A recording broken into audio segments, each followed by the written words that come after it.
Hi everyone, today I'm going to teach you how to track particles or how to track any objects on your image using Labview and some image processing on Labview.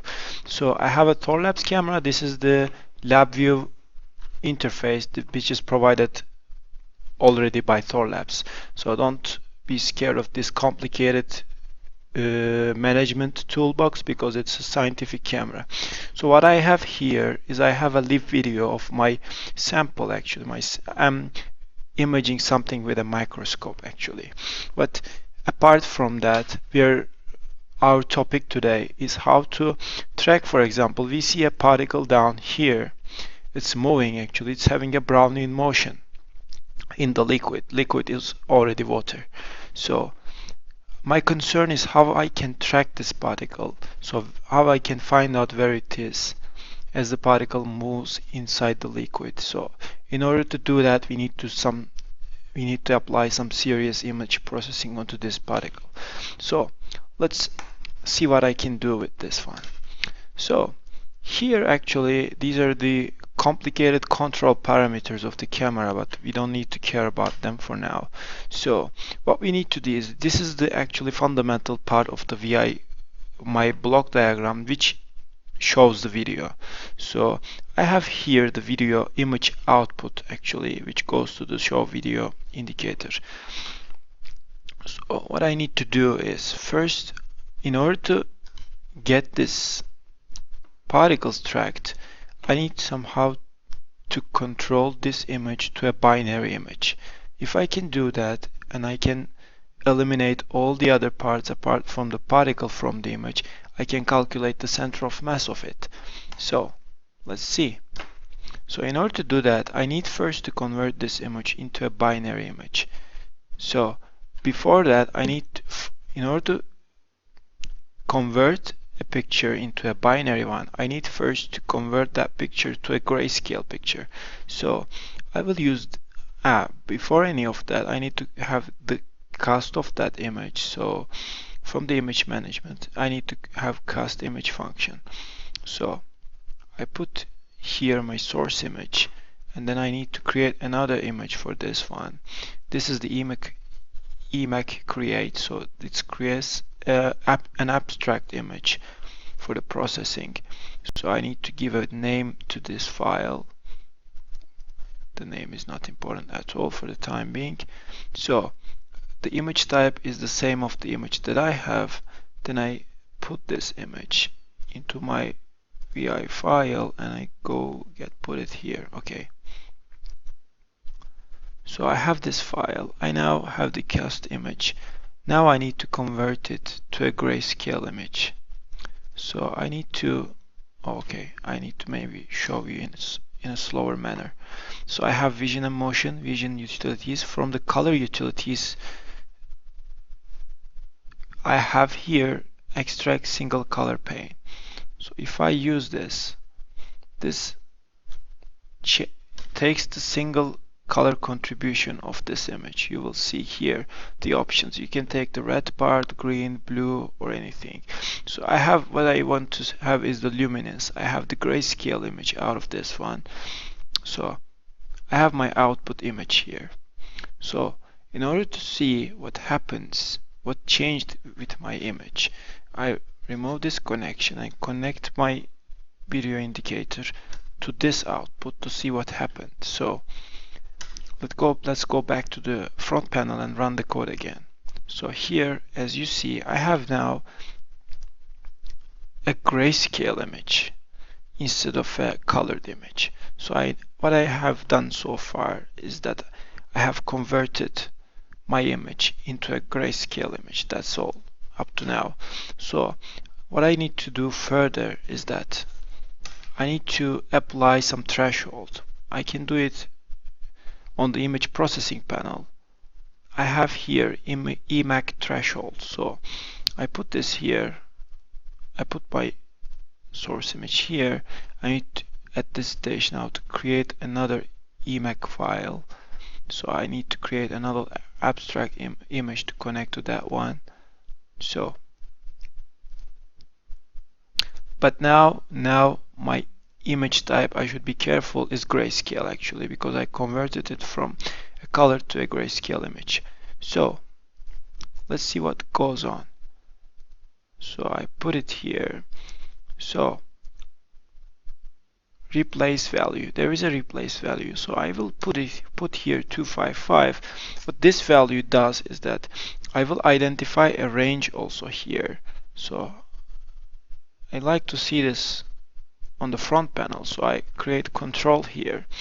So let's see the two videos together to see what changed. So I have a second video file, so this is thresholded image, and I should have some, yes, here is the additional control, so range.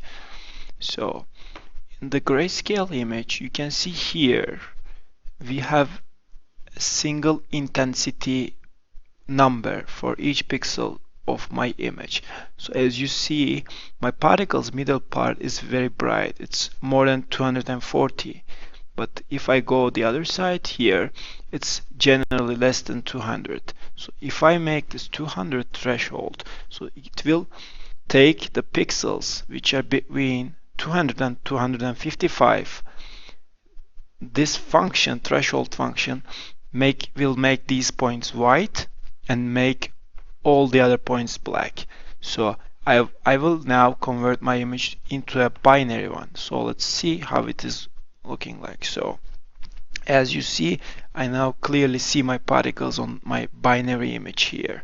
So this is a very important part to track the image. So I just printed this image, added another indicator here. This is not necessary for the tracking, for extracting the trajectories, but I just need to see what I am calculating. So I have some undesired points here, small points, which are a bit brighter points than the other points. So for example, there is one here. It's because of some, I don't know, dust on the camera or something else. So I need to get rid of these as well. So I need to increase the image a bit more. So I have only one undesired point now. Yeah. Now, as you see, I only have my particles in the binary image, and they are quite smooth and seen as a single particle, as you can see. So here is my image grayscale, and here is the binary one. So what I will now do is, there is a, let's see where it is. I need to find it out actually. Yeah, on the image processing panel, we have an analysis panel, sub-panel. So inside that, there is image particle analysis VI file. So I put this here. What this does is that I should be connecting this image file to a binary image. This is necessary to work this particle analysis valid. You see here it is indicated that we need a binary image of 2D to calculate the particle analysis. So here, real world measurements case, I need to create a constant, for example. So on the first element, let's see, I want the centers of masses of the particles in terms of x coordinate. And on the second element in my matrix, I demand the center of mass of y.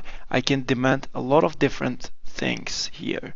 You see, I can demand many parameters regarding the particles on the binary image. So I will have here, so I have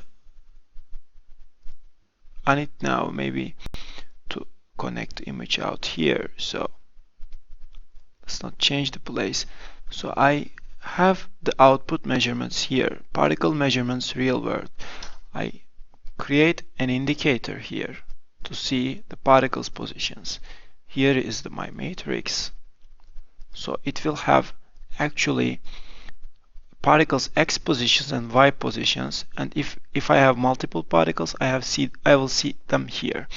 So now let me run the code, and what happens once I run the system. So as you see, 4 particles are detected on my vision.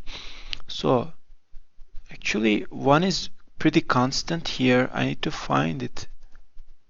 There is a single pixel which is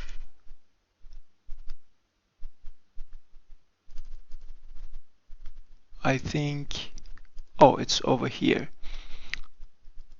So there is a single, still some other particles, that undesired white points on my image. So I can increase the threshold a bit more. So now, as you can see, I have the x coordinates and y coordinates of my particles here. So as you can see, if I come here, it's around 700 on x and close to 500 in y coordinate. This particle is, and this particle is something like, you can see the coordinates here that I'm pointing. So here my pointing point is very close to the position of this particle. What this function does is simply it calculates the centers of masses of these particles. So what I can now do is I can convert my image first into a grayscale image, then to a binary image. Then at the end, using the particle analysis VI file of Labview, I can analyze where my particles are. So with this system, I can have the real-time measurements of the particles, and if necessary, with other instruments, I can apply real-time feedback to my system. So this is simply how this is done. If you have any questions, you can write down and leave a comment if you liked the video. Thanks for watching.